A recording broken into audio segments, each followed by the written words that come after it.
Well, 10 years ago on this date, Northeast Ohio was celebrating a Browns victory over the then San Diego Chargers. And it was a presidential election year that year, with just 9 days before voters would be able to head to the polls. And the big thing, too, was Hurricane Sandy. It had meteorologists' attention as it rolled up the Atlantic, took a left hook at New Jersey, and combined with the punch of a cold front traveling east over Cleveland, created a Franken-sized superstorm right before Halloween.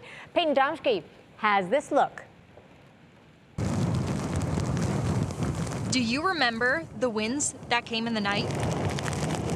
And they made Lake Erie look so angry. Definitely got worse in the last 10 minutes. The wind is definitely picking up.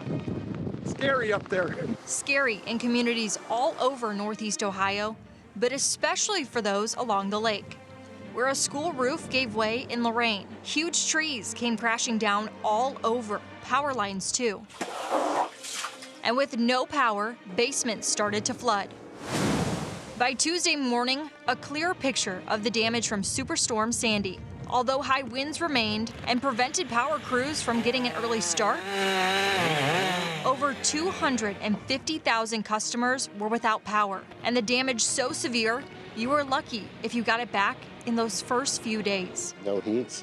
This isn't 80 degrees like 2 weeks ago. Trees that once towered over homes came down. Some buildings took a beating too, and flooding brought even more dangerous conditions. By the third day, we saw more people heading to shelters, like this one in Lakewood, already tired of living without power and heat.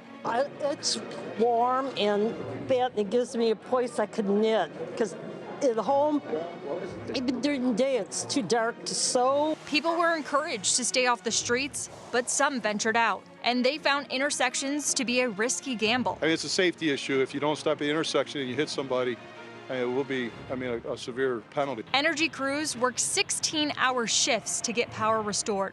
Those days were long, too, for thousands of Northeast Ohio residents, some who didn't get theirs restored for a week or more. As Northeast Ohio remembers Superstorm Sandy, it's just as important to not forget what neighbors did for neighbors and how they celebrated together when the lights finally came back on. If we let it get us down, we can't do anything about it, you know?